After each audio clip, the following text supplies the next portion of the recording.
For episode 6 of the Between the Levees podcast, we diverge a little bit from the barging world. It is still maritime transportation, but I am joined today by a guy I met over 20 years ago. Matt, thank you for joining me. Please tell me what you're up to these days. Oh, geez, what I'm up to these days exactly. Okay. So as you know, but nobody who's listening to this may know, I'm a third officer in the Merchant Marine. Um, that basically I work on an oil tanker. So usually when everybody hears that, they're like, "Oh, oil tanker, you work on an oil rig," and I'm like, "No, I work on a boat." People don't really have a concept of the American merchant fleet. Which I mean, really, I didn't either. Yeah, which is crazy because my dad was a towboat captain on the Mississippi Okay. River, and I worked on the Mississippi River for a while, but my only exposure was only foreign flag vessels. And then I found out that there's about 99 blue water ships for the American Merchant Marine, and I happen to work on one of them, and I move either oil or oil byproducts, gas and whatnot, from U.S. port to U.S. port. So I've been on vacation since September, and I don't go back to work until middle of December. Which, if you're for y'all at home that can do math, that means that I'm off for about 90 days total. And then when I go back to work, I usually do 85 to 90 days at a time, which is great because it allows me to travel and do things like that. And I'm too dumb to be a computer programmer, so I can't do remote work or any of that stuff. So I just work really, really hard in increments of time, and then I do nothing, or I do a lot. And I'm currently doing a lot. I end up filling up my off time with a lot of nonsense, and none of the good nonsense. No sex, drugs, and rock and roll. Just I invest in businesses with a lot of the capital and money that I make from sailing. Um, Let's circle back to that. sure. You covered a lot of ground just now. Sorry, I All right. talk a lot. So, no problem. So, of course, we met, I believe, on the sideline of a football field, Absolutely. possibly in a theater at Jones County Junior College. Yep. Um, so I know the area where you're from. I grew up in the same area. You mentioned your father was a towboat captain. Yeah. I did not know that. Please tell me what you can about his career. Yeah. Absolutely. My father is from Clarksdale, Mississippi, which is right up there in the Delta. When he was in his 20s, they moved down to New Orleans, him and my uncle, and had a bunch of little odd jobs. And then my dad, somehow or another, ended up working on push boats or tow boats. Do you know for whom? Man, he worked for a lot of different companies in the beginning. The only and a lot of like really small mom and pop. The only two that I remember are the last two, which was a CGB Hmm. in Laplace, which is where I'm Hmm. from, born and raised, on Dewey, capital of the world. What's up? uh L Town. And then he finished out his career. He worked for Ingram Barge Company, but he actually worked for a subsidiary, Custom Fuel, and he worked on the Peter J. Just Okay. pushing one barge up and down the What river, basically a mobile fueling station. what years would that have been? Uh, he, I think he made about 17 years on the Peter J. He was lead captain. What actual year on Oh, the like the last timeline? year that he worked was Right. probably 2012. At the end of Okay. 2012, my father, unfortunately, he had a stroke Hmm. uh, right before he was about to get ready to go to work. And I mean, he's fine, other than some mental changes. But I mean, he can still wipe his own butt. So, grand scheme Yeah, of it's a good strokes, start. that's a good thing, right? Right. But I was actually I had just started at maritime school, and we have to do like an indoctrination, like a mini pseudo boot camp thing. and I was doing that while he had a stroke. So that would have been January of maybe 2000. Yeah, January of 2000. I don't know. In between Well, 2013 and 2014. I couldn't tell you whatever which. the case, you said he ran the Peter J for Custom Fuel for 17 years. Yeah, I mean, he didn't start out as lead captain, but he finished out as lead captain. Yeah. Was he decking to start, or was he already in the wheelhouse? For Ingram, yeah, he was already captain. I mean, Okay. he had been on the river since the 1970s. Okay. So it only took him, now by the grace of my mother, just poking and prodding him. He was only decking for about 2 years. Mm-hmm. And then I decked for Ingram. I don't know who's listening to this, but Louisiana, Reserve Triangle Fleet, Reserve Louisiana. I worked there for about 3 months, and it was terrible because I went to a college preparatory high school, and that was my first manual labor job, not being in school. And I was working with a bunch of giant men who could easily pick up wire and ratchets and carry them very easily. And I Right. was 5'7" and 135 pounds. And I think a strand of wire weighs about 100 pounds. And then I went and worked for Bell Chase Marine, which was a little transportation company on the river, putting pilots on foreign ships. So again, I had a huge concept that there were pilots that were American and they were going on these ships and they were taking them up and down in the river. I mean, I could go into the specifics on how I found out about the American merchant fleet if you want me to talk about that, or we can move on to another conversation. Point being Well, is I that I think, love my job. What's that? yeah, we'll circle back to that. I think I've got nothing but time, and you do too. So, all right, We'll fix it in post. absolutely. What did what did your mother do for a living? So when she first had me, that was job enough. Uh, and when I was in kindergarten, so she would have been in her 30s, give or take. She went back to school. So she was in school for a couple of years, and then she became a teacher. She started out as a fourth grade teacher at the small little Catholic school that I went to in Laplace, Louisiana.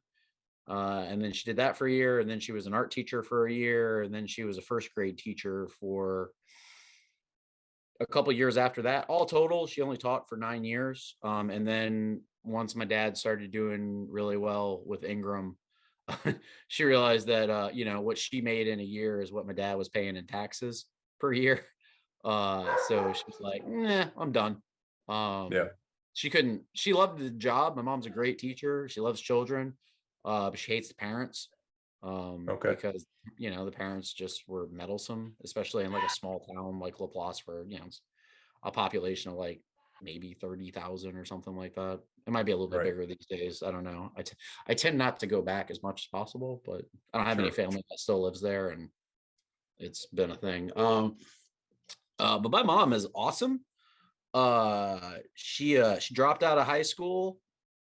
She was in Chalmette because she had a kid when she was 16 and she had to drop out of high school. Put that kid up for adoption, and then she went back to got her GED. She got the highest GED grade ever for Chalmette at the time. And then she was a mom up until, like I said, kindergarten. And then when she went back to school, scholarships abound. I mean, I Yeah. don't think she paid a dollar to go to school. She had academic scholarships for every year after that. Super smart. I got very, very little amount of that. More my father than my mom.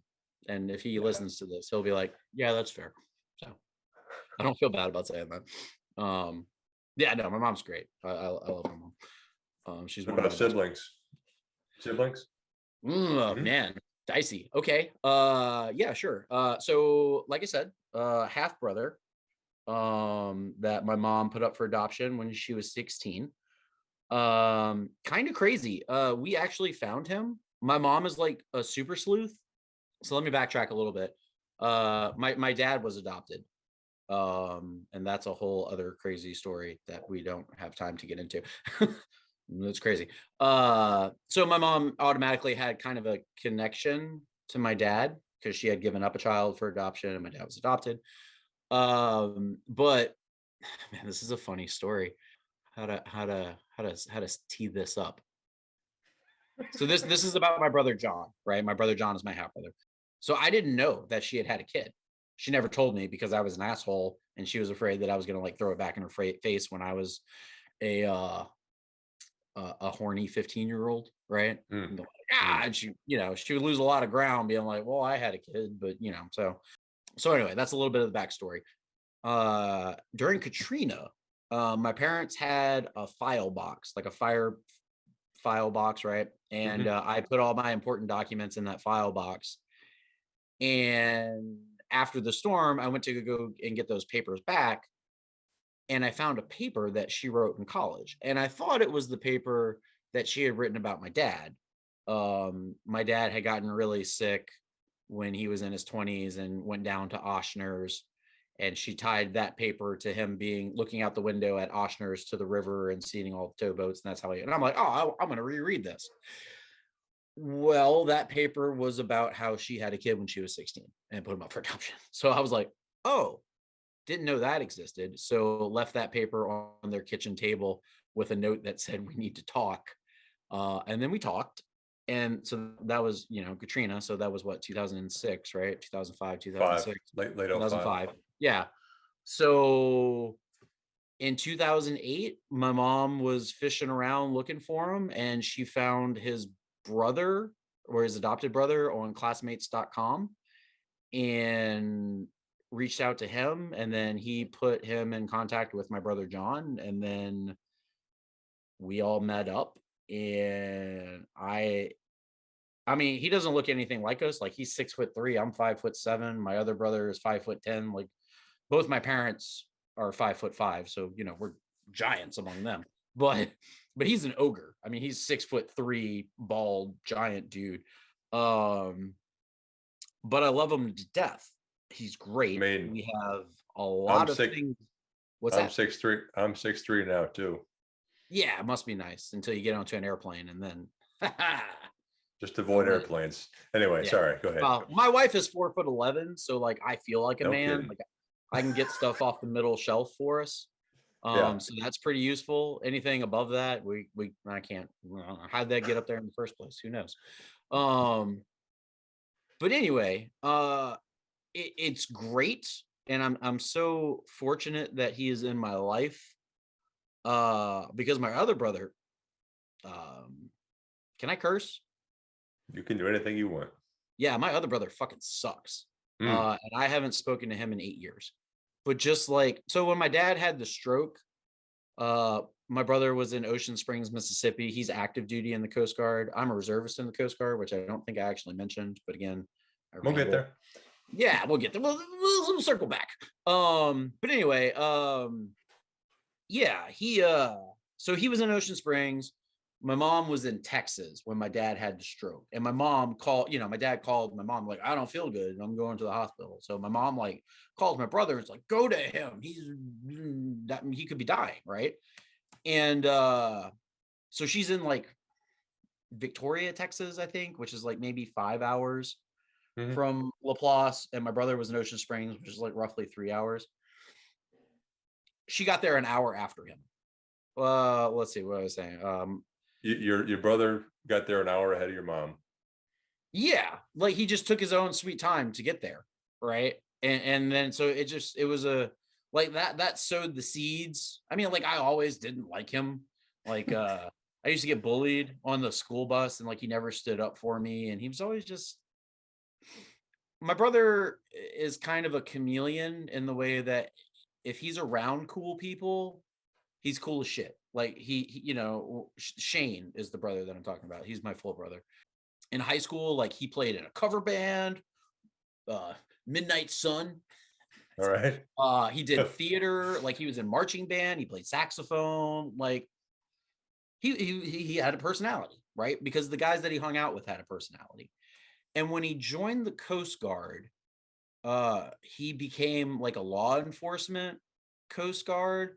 And not to be disparaging to whomever, but like those guys are a certain type of guy, right? Like, I mean, they're basically water cops.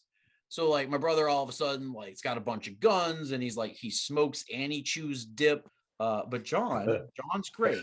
John is a like, and it's so funny, right? So my mom got pregnant.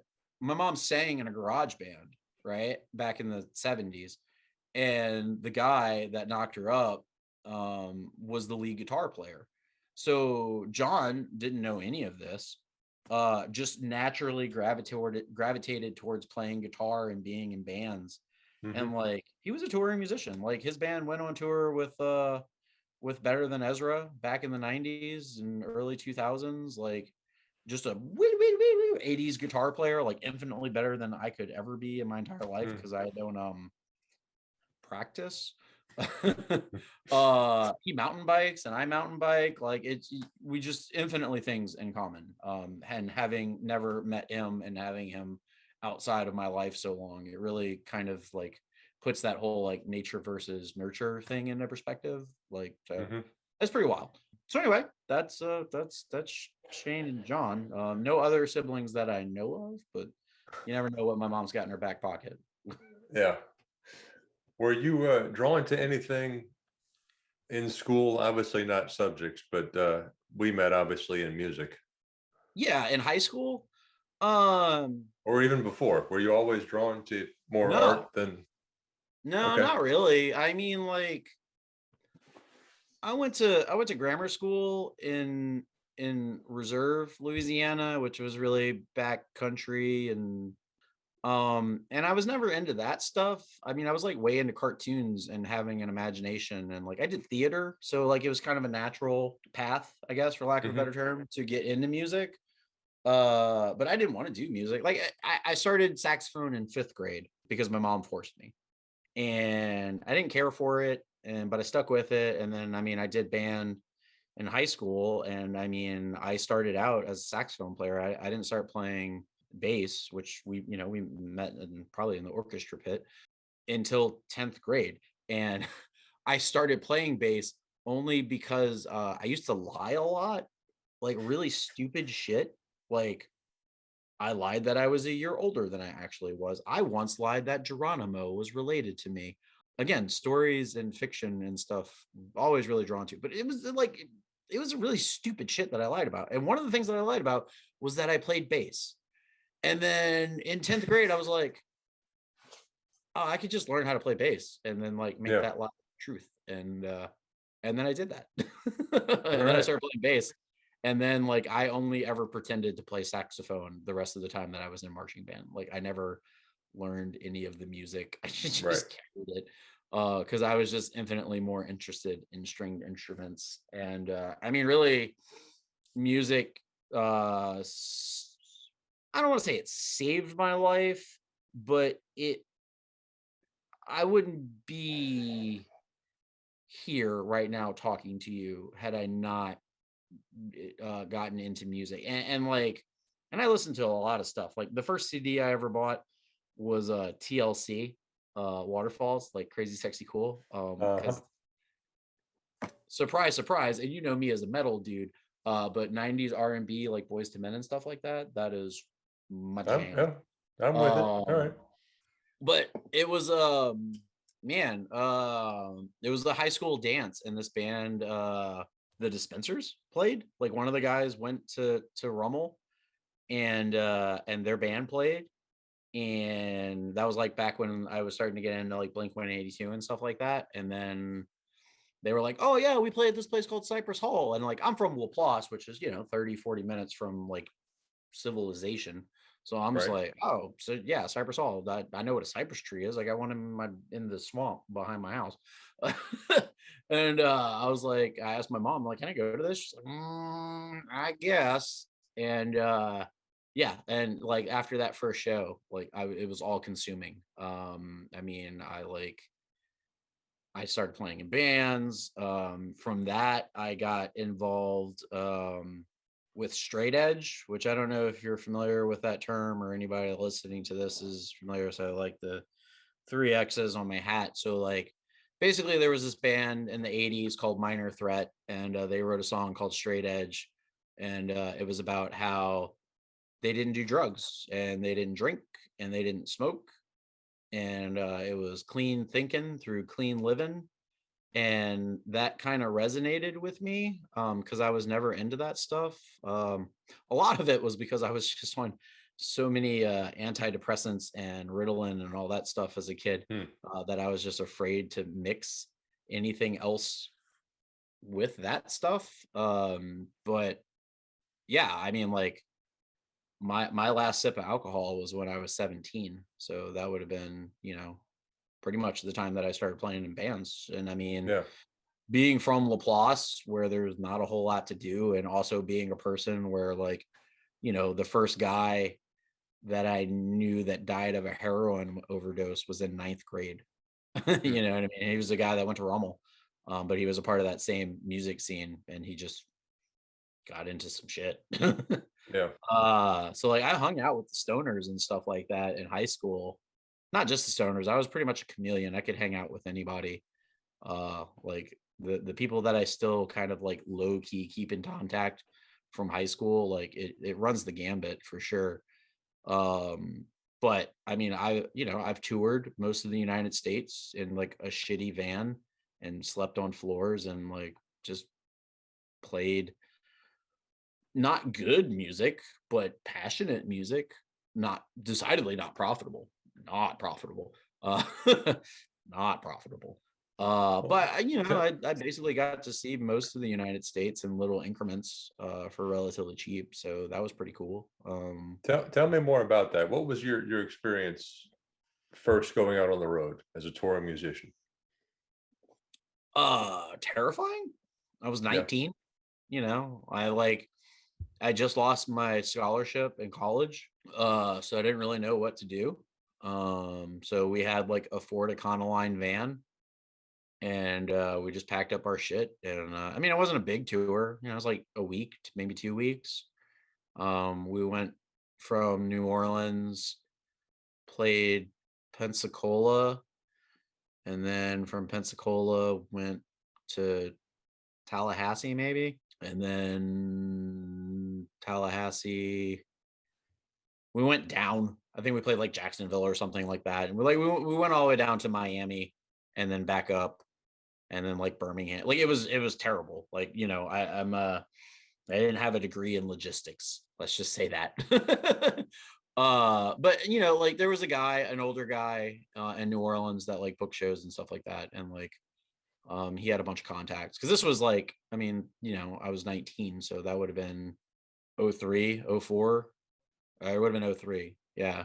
So, the internet was like not what it is now, where it's super easy to like find all of this information of like who's booking what and what bands are in that town and who can you contact and stuff like that. It wasn't as bad as like Henry Rollins getting in the van where he's talking about like, I got a payphone number that I got in a bathroom stall from another guy, and I called him when we were en route, and like that shit is nonsense. Uh, like there were no emails. It was all handwritten letters and like long distance phone calls. And like that sounds terrible and incredibly Right. daunting. And I would not have done that as a 19-year-old. So luckily the internet was kind of a thing, or I mean, it was a thing, but it made it easier. No doubt, but it was cool. You know what I mean? It was just me and like three other guys, four other people. And, I thought like, oh, this is it. I want to do this for the rest of my life. And I was like anarcho punk kid, you know what I mean? Like my AOL screen name at one point was set SUVs on fire. Yeah, I now work on an oil tanker and I own a Ford Raptor with a 6.2 liter engine and a supercharger on it that takes premium gasoline. People change. So I may have sold out just a hair, a very long hair that has not been cut since childbirth or birth rather. But yeah, no, 20-year-old me would fucking hate new me or current me. But my shoes are really comfortable. uh, and I have a nice bed and a comfy pillow. So Yeah. I sleep pretty well at night. And to circle like that into a connective story, in '08, I lost everything. Like I had been touring, and I had shitty jobs, and like I was engaged at the time, and like the recession happened, and like I went on like a very dark spiral, and like I had not been on those antidepressants that I had previously mentioned earlier for a while, so things got really dark. The fiance left me. I lost my job. I was basically homeless, not like living on the street homeless, but like couch surfing, and like, I probably could have always went home to my parents. But I was very stubborn and didn't want to do that. So I was just trying to make it work. And like, I like my last job before I got laid off, and or before I joined the Coast Guard, I was making like $11 an hour, so my take home was, I don't know, like maybe $1,400 a month or something like that, which, I mean, back in the day, it's worth a little bit more inflation and all that stuff. But like, I struggled, I was dumpster diving, and like, I was relying on some of that punk rock stuff that I had in my back pocket of like going to get like day old expired bagels out of dumpsters behind grocery stores and shit, like just to like have a little bit better life. I was having to wait. The band that I was in at the time was practicing in Mississippi. So like I'd go to practice and not have enough money in my bank account to pay for gas to get home. So I would have to spend the night because my check was going to clear in my bank account overnight. And then I would have enough money in the morning to pay for gas to get back to New Orleans. So it was terrible. uh, but yeah, I lost everything. And then my brother Shane, this was before we stopped talking. He was active duty in the Coast Guard. He's like, you need to join the reserves now. And I'm like, okay. Because I had like flirted with the idea a couple other times, but like I was too punk rock at the time Hmm. to join a military service, which the Coast Guard is. Right. It's a great service to America, and you're not doing some of the other stuff that you would end up doing in other branches of the military. So it settled out in my head, and I ended up being a marine science technician doing pollution response and oil pollution cleanup and whatnot. So it kind of fit into my like set SUVs on fire and all that stuff. Because I was like gonna dismantle it from the inside and whatever. Yeah. Once I learned about the inside, I'm like, oh, maybe not. But anyway, yeah, so I joined the reserves, and that was in '08 or '09. Really, today, today, today is my 13th year anniversary in the Coast Guard Reserves. I Happy went to boot camp. anniversary. Yeah, right. I went to boot camp today, or maybe tomorrow. I don't know. I'll have to see what my Facebook memories say tomorrow. I haven't looked at it today, so maybe it's today. But anyway, so I went to school for so when you're a reservist, you go straight to boot camp, and then you go straight to your tech school, which we call A school. And I got out April 1st of 2010, and then a little thing happened April 10th or 20th of 2010, a little Deepwater Horizon action. And so as a reservist, I got activated for Deepwater, and I went on active duty from August 3rd of 2010 to August 6th of 2013. Okay. So I did 3 years of active duty as a reservist, and it was the best days of my life. Yeah. I was doing shoreline assessments, so like literally walking on the beach and counting tar balls, like just little, little tar balls, little guys. My first duty station for Deepwater was Panama City. Then I got moved to Destin. And then I did my last 2 years in Pensacola and Orange Beach, Alabama. So, you know, I walked the beaches of Florida in combat boots, making more money than I had ever made in my entire life. And I lived in a hotel for 3 years straight. So I had maids, and it was an extended stay. So like I could cook and all that stuff. But then when I left uh that job, I had 1.5 3 million hotel points. And in that time of getting stationed out there and getting off, I ended up marrying a flight attendant, so I could fly for free, and I had 1.3 million hotel points. So we did a little bit of traveling. Yeah. And went to a lot of places and stayed in a lot of hotels that like I as a person should not be allowed to go into. Like I'm just automatically just like bringing down the property value with my existence there, because I'm just like, yeah, woo! People are like, Yeah. oh heavens, because we're in like France and London and shit, staying at like 5-star hotels. Stupid. Oh, and on a side note, yeah, do you remember Brian? Hmm.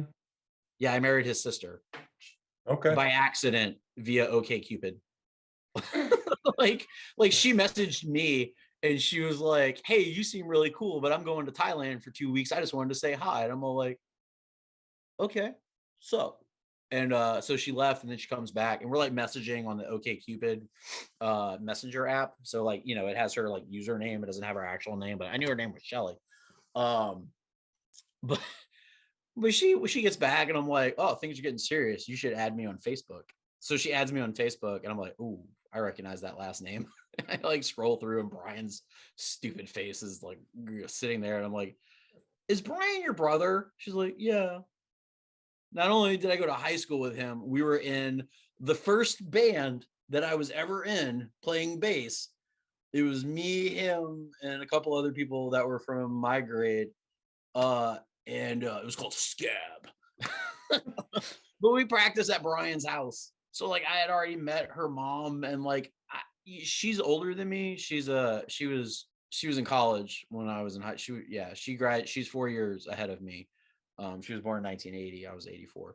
But like, so she may have been there. It was like a weekend, but if she was there, she was a college kid, and we're teenagers or whatever. But yeah, and then 41 days later, we got married after that first time that we hung out after meeting. But so I'm like, I got married after knowing my wife after 41 days, or like 12 years and 41 days, depending on if I met her Right. at Brian's house. Yeah, weird world. Anyway, so what? That brings me up to 25. So, well, you finish up. Yeah, you finish up your. You're still in the reserve for the Coast Guard, right? Yeah, that's why I'm in Louisiana right now. I'm doing a couple days in the reserves. So I was on orders, right, doing the Deepwater Horizon thing, and backtrack a little bit. So the job that I had before I joined the Coast Guard, I was working at an air conditioning supply house called Baker Distributing. For whatever reason, I just ended up there. I had family that was a manager down in the Chalmette location. He got me a job. I stayed there for a while. They had a college reimbursement program, so I was going to Delgado, just taking classes at whim. The reason why that's important is because that's I got introduced to the offshore Gulf of Mexico offshore vessel jobs. The company that I worked for, the sales guys there, we also did refrigeration. So we sold all the refrigeration units and systems to this company called Schwest down in the bayou. So I knew about the offshore market that way. Turns out that my cousin's husband, who was doing air conditioning work at the time, he had sailed with Schwest. So keep all that in mind. He went back to sail with Schwest, and my cousin and her husband, Jeff, were on vacation in Destin, Florida, where I was stationed at the time for Deepwater. We were all sitting and talking because they met me while I was down there, and I'm like, oh, I'm thinking about going and work offshore, because during the recession, my dad on the Mississippi River never skipped a beat. You know what I mean? Like he was still making, $125,000 a year, getting $20,000 safety bonuses, just living life. Like the recession never touched the Mississippi River in any way, shape, or form, at least not to my knowledge. So I'm like, I'm going to go do that, but I want to work on something a little bit bigger than what my dad worked on, because that's what you do, right? Like, got a bit bigger license. So I was telling Jeff that the husband, and he was like, oh, why don't you go to a maritime college? And I was like, what's a maritime college? She's like, oh, well, you go and then you skip all the like grunt work, right? Because on offshore, like larger tonnage, non-river stuff, you start out as like an unlicensed sailor. So like basically the equivalent of a deckhand, but it's ordinary seaman. Then you get enough sea time and then you can apply for your able-bodied seaman. And then after 1,080 days of sailing as an AB, you can sit for your third mate's license, right? You could do that. That's called hawse piping, which a hawse pipe is the pipe where the anchor comes out of. So it's just an Hmm. old school terminology. So you could do that, or you could go to a maritime college, which is a 4-year degree, and you skip the shitty part, which is how he put it. You skip the manual labor part of like sweeping and mopping and doing whatever else. Right. And because I did 3 years of active duty for deep water, I had the 100% of the GI Bill, even though I was a reservist. So the GI Bill, if you know or you don't know, that's 100% of your school paid for. But after 9/11, they needed to sweeten the deal to get people to join up to fight terrorism. So they made a post 9/11 bill, which gives you a living stipend based on the rank of E5 with dependents. So that's BAH, which is basic allowance for housing, which is it's different for every zip code, right? But it's a thing that people in the military get. It's tax free, and it's just a part of your compensation for being in the military. Well, you get that as a student as long as you do 12 hours, at least 12 hours of classes, right? So a full time student.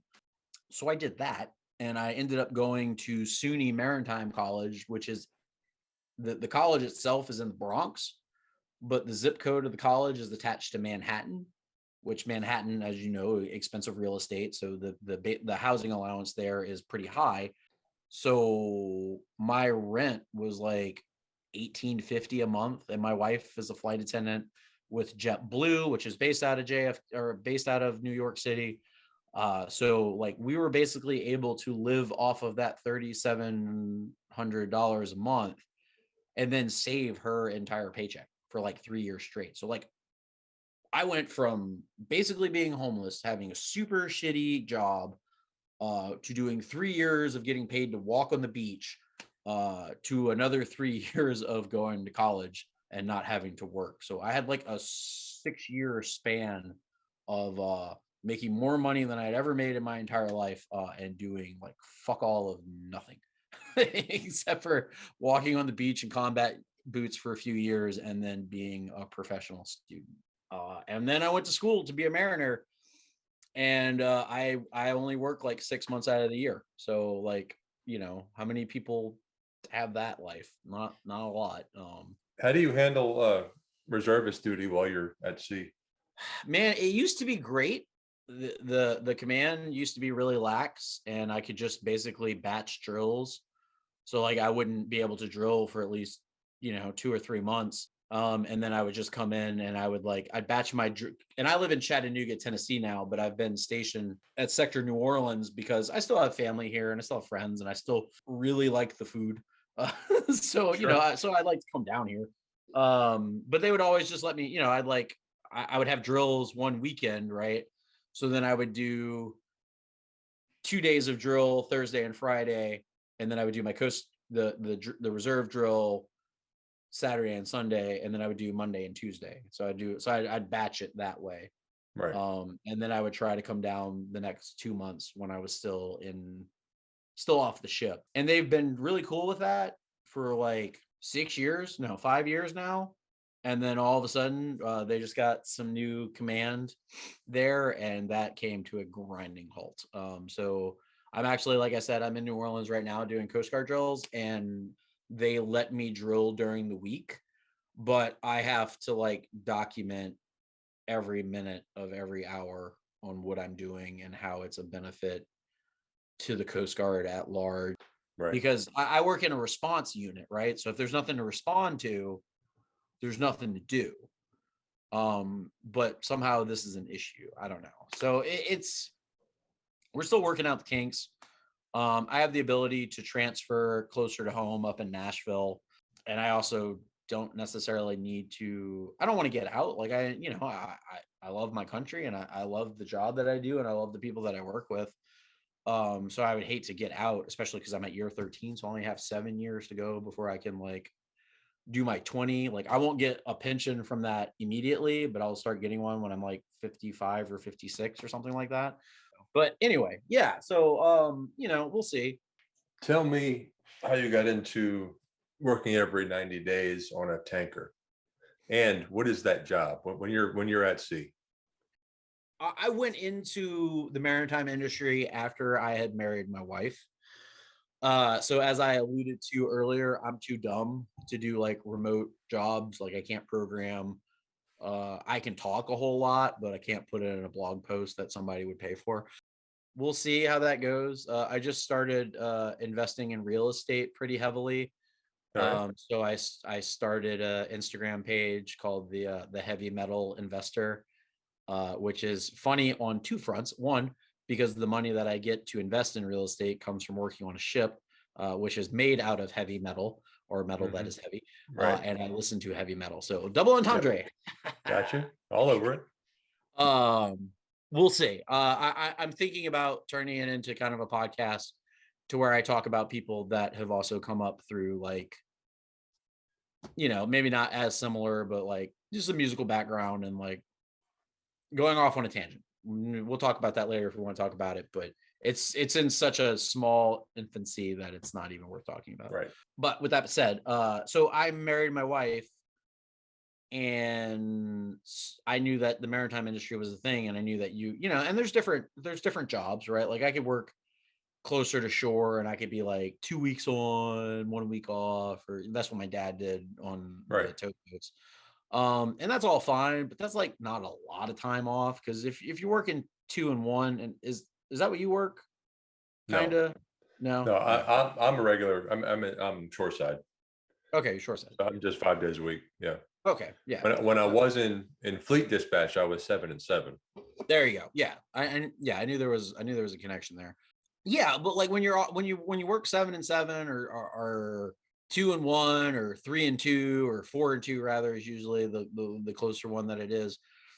That 2 weeks that you're off, like, or the 1 week that you're off, like you really like, and this is for people that are gone, right? Like if you're coming home every day, it's a little bit different. But if you're gone for 4 weeks at a time, and then you're only off 2 weeks, you really have to pick and choose what you do, right? Like, I mean, it's like, oh, I can go on vacation for 2 weeks, or I have to like do chores and house stuff for 2 weeks for the type of life that I have, because I'm married to a flight attendant, so I can fly for free, right? So like, I've only been in my house for like maybe 4 weeks since I got off in September, like because we're just constantly going places, not necessarily flying, but just driving around the country and doing all this other stuff. So like we travel a lot, and I didn't want to have that little bit of time off, because my wife Shelly, because she has so much seniority with the airline, that she can basically be off for almost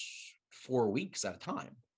Like the way that she can work in the beginning of the month, and then she can work at the end of the month, and then she'd have like the 3 weeks off in the middle. So like you couple that with making decent income and me being off a lot, like we couldn't do it at first because we had a dog who unfortunately Lanyap, he was my stepdog. He was 15 and a half, and we just had to put him down Hmm. a couple weeks ago. But he was our only anchor. Like we decided early on that we weren't going to have kids, and that we were going to, always be preparing for this lifestyle where we could just travel when I'm off. And that is now quickly approaching. So it's the next year is going to be really wild. Because like literally we could live in a different country every other month with Airbnb and all that stuff. So that was always the draw as to why I wanted to work 85, 90, that 2 months on, 2 months off is about the bear that I would want to work. Now I don't want to do that forever. As I mentioned, I've invested in real estate. I co-own a bar. I had a tattoo shop for a little while, that we had to close during COVID. because it was a choice of keeping the bar or the tattoo shop open. And we opened 6 months before COVID. So sometimes I question whether or not we should just kept the tattoo shop, but Yeah. hindsight. If you see my Facebook page, it's been rough. But yeah, so like, we're always striving. I'm always striving to make a little extra money on the side because like I said, my dad had a stroke 17 years into working for Ingram. Well, he would have been one of the last people that was going to be owed a full pension, and he missed it by 3 years. Right. So like seeing that and like seeing the guys that are working, at sea and they're staying out there until they're 65 or 70, like we make good money and we only are around to spend it half of the year, unless you have a spouse that is likes to hit the credit card, then a little different. But my wife is pretty Right. spend. Like you don't have to work that long. So my I'm 38 now. I've been sailing since I was 33, other than the year that I got laid off because of COVID. I'm trying to not have to rely on sailing by the time I'm 45. That's my ultimate goal. Like I may not retire, but I'll start doing like relief trips and stuff like that, where I just go and pick up like a month or two of work out of the union halls and stuff like that. Just because I honestly do enjoy sailing. It's a great career. It's a great profession. It's just it's cool as shit. I mean, I literally get paid to look out the window for half the year. Paid well to look out the window. Well, uh, what's your job for those 90 days when you're on the boat? yeah. So I'm a third mate right now. I have my second mate's ticket, but my company is slow to promote just because people stay until they're 70 and we only have a limited amount of ships. So I'm a third officer on an oil tanker. So when we're at sea, when I'm on watch, I'm up on the bridge. It's just me and a AB who's my lookout partner. And if we're not around traffic or anything like that, it's literally just looking out the window, maybe doing some paperwork. I do that, and then I do 4 hours of overtime, and this is at sea. I'll tell you what I do when I'm in shore afterwards. But my overtime is that's why I like working on tankers, because during our overtime we're a little bit more hands-on stuff. So like I'm actually like out there with wrenches, like tearing apart actuators and stuff like that and rebuilding them, and like messing with hydraulic lines and this, that, and the other, like actually like doing some blue collar type work. Whereas other ships, it's more white collar and you're just more supervisory role and you're not really like getting your hands dirty. And then I do another bridge watch. So it's 12 hours a day, right? And it's broken up in weird increments. But when I'm in port, instead of going up to the bridge, I'm doing cargo. So like I'm it's all hydraulic line stuff. So I sit in a control room. I can open and close valves with the touch of a button, and I can control pumps with some levers.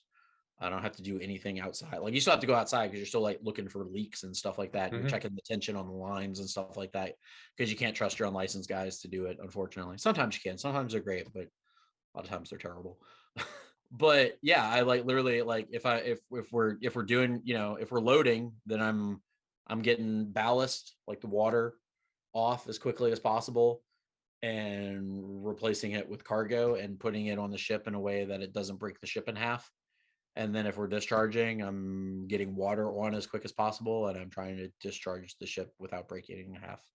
Most of my job is trying not to break the ship in half, but I'm the lowest person on the totem pole of people trying not to break the ship in half. So you're the So I have, least responsible for holding the ship together. yeah, and like I'm like the safety mate. It's sailing is there's no one hard part about my job, but it's so many little minute things that can just stack on top of each other that if things start to go wrong, they can go incredibly wrong.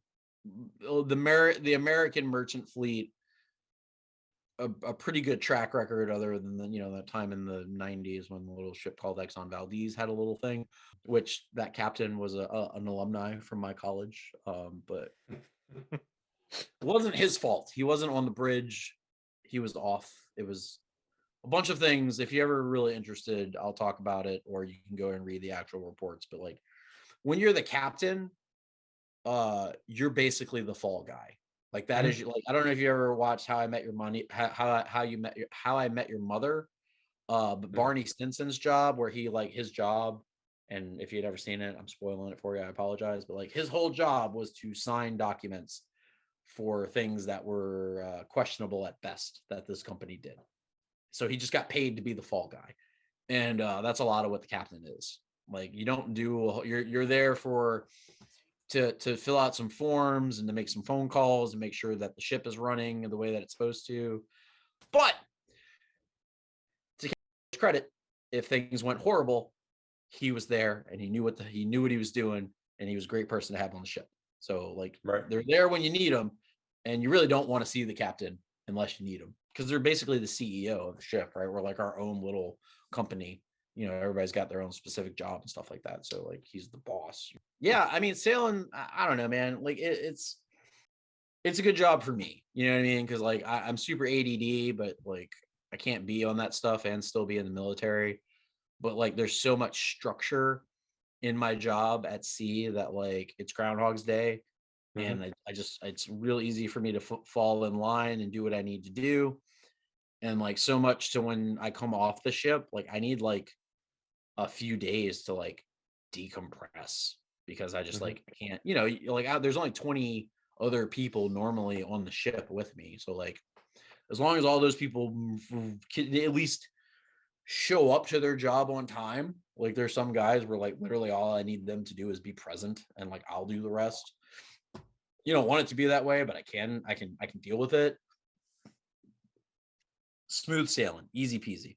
And then once I go back to real life, it's just like chaos. And it's hard for me to like my wife, when I first started working, I'd come off the ship for like 90 days or whatever, and she's like, cool, let's go to Costco. And I'd be in Costco just like, where are all these people? Yeah. Oh, it's terrible. Luckily, she's gotten better at that. This last time I got off, she was like, I booked a massage for you. And I'm like, oh Yeah. God. So, I've been married 10 years. I'm a pretty easy book to read. She finally picked up the book. So Yeah. good for her. Well, better late than never. Tell me about your music. I believe maybe a few months ago I saw you posted a track or an album recently. Did you not? Uh Nothing super recent. My genre of choices are pretty, they're all over the place. I put out a pretty very heavy aggressive album. Humorously enough, I called the band Confined Space, which if you work in the industrial jobs, you'll know that Hmm. confined spaces are fucking terrifying, because you're just like, oh, I'm gonna go into this room, and I'm like, oh, there's no oxygen in this room. I died. With like no warning. You're just like, ah, oh, no oxygen. Right. Um, yeah, so confined space, that was a terrifying. And then like, you're like, oh, I'm buried alive in a coffin. Like there's a lot of alliteration to it. I did that before COVID. So that was like the last full album that I put out. And it was just me and a drummer from Mississippi, this guy Jared, that I've been playing music with since I was in my 20s, like early 20s. And that was great. And then I think the year that we recorded that is the same year that I moved to Chattanooga. And Chattanooga it's been great. I love living there.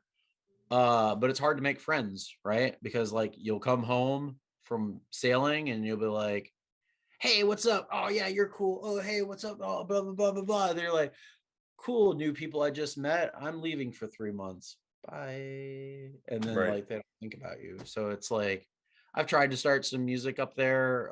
It's been pretty useless to say the least. And I can still come back down here and jam with that dude Jared whenever I want, which we'll probably do this weekend.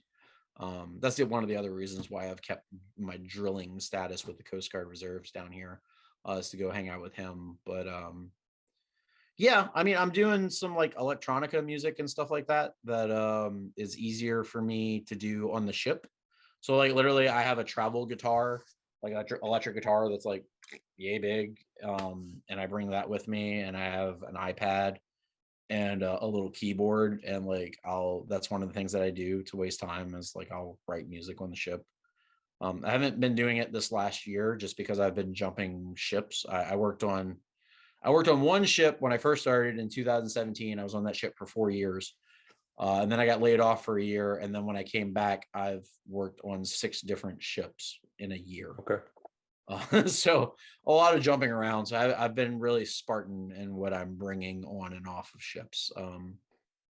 But I do have that set up. And I will hopefully this time around when I go back to work, I'm going to bring it, and because we'll actually I will be starting to do the longest sea voyage that I've done as a professional mariner.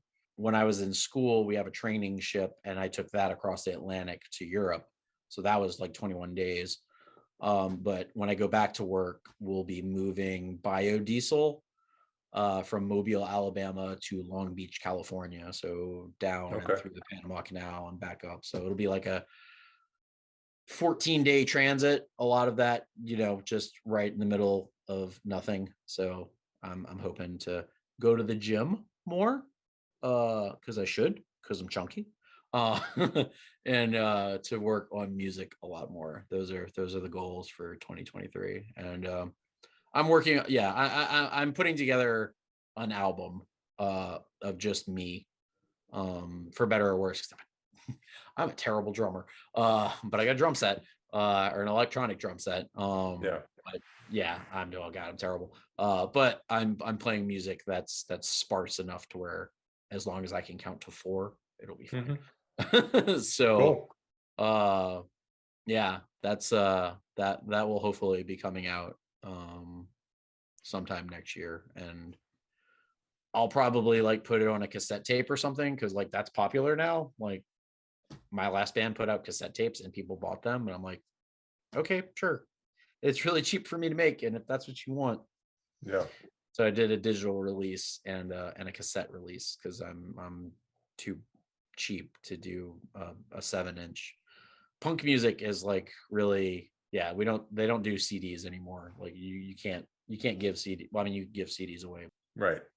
Nobody really cares about that as a music form. Tapes, cassettes, that was a new one for me. And they're like, oh yeah, are you gonna put out a cassette? And I'm like, sure.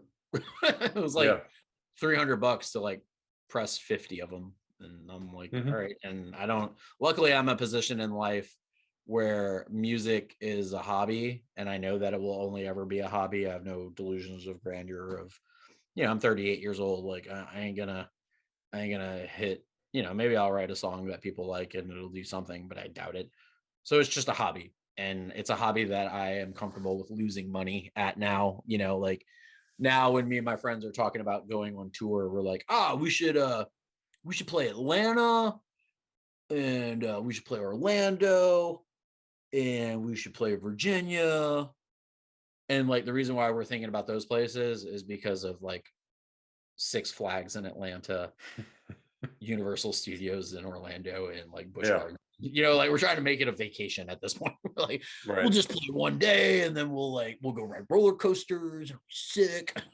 Just me and the boys. So that's kind of where my headspace is at now. And a lot of that, I mean, like with my job, because I have to give up half of my life to make my money, which everybody does, right? You're always trading time for money, but like when you do it in an isolated manner where I'm just like completely not connected to my wife, which, and my mom and like my family, it's you become that much more cognizant of like how you spend your off time. Right. And like doing things that like are actually important. Because it's like, oh well, I could like, yeah, I could go and play in this band or do all that shit. And that's cool and it's fun, but my wife is also cool and she is also fun. I should probably hang out with her because I haven't seen her in 90 days. Right. Though with that being said, that is kind of the one cool thing about her job being something that makes her go away as well, because like when I'm off, she's at least gone for like 2 weeks of that time that I'm gone because she's going to work. So that's usually when I like completely just bachelor the fuck out, and I'm just like, I'm gonna eat pizza every day. I ain't gonna sit in my boxers and watch Netflix. There's nothing she can do because I clean up everything before she comes home. So that's kind of fun. Yeah. So yeah, I'll fit in like going to karaoke and do stupid shit while she's at work. Okay. Well, I think we have more than enough to make an episode of this thing. Too much. I'm sorry, I babble. No, it's fine. If I have to cut anything, it certainly helps. What is the ranking system different in the reserves, or what rank are you? I'm an E5. Like I make the same as guys in the National Guard. I make the same guys in the, any other reserve component. They make more because then they get like combat pay, and like, when they're in war zones, they don't pay taxes and all that stuff. But like, I lived in a hotel for 3 years. You know what I mean? Like, I got like Pensacola sand in my boots, not like Djibouti or Fallujah sand in my boots, and I don't have to worry about like people trying to murder me or blow me up, or like, God bless those guys. I mean, like in some capacity, all of that stuff is necessary, but like that shit ain't for me. And the Coast Guard has been a healthy way for me to like contribute back to America and my countrymen and all that stuff, which is important. But really, it's just I wanted the like $2 off of my movies ticket from AMC and like free thing of wings from Buffalo Wild Wings on Veterans Day. But no, no, it's been great. Literally, the Coast Guard changed my life. That's a tangent. You just asked me what rank I am. E5, MST2. Yeah. What is MST2? Baseline things are the same. The words may be different. Like when you get to officers, like none of that matches up with any other branch except for the Navy. But yeah. What is MST2? Marine Science Technician, 2nd class. Okay. So I'm a petty officer, 2nd class.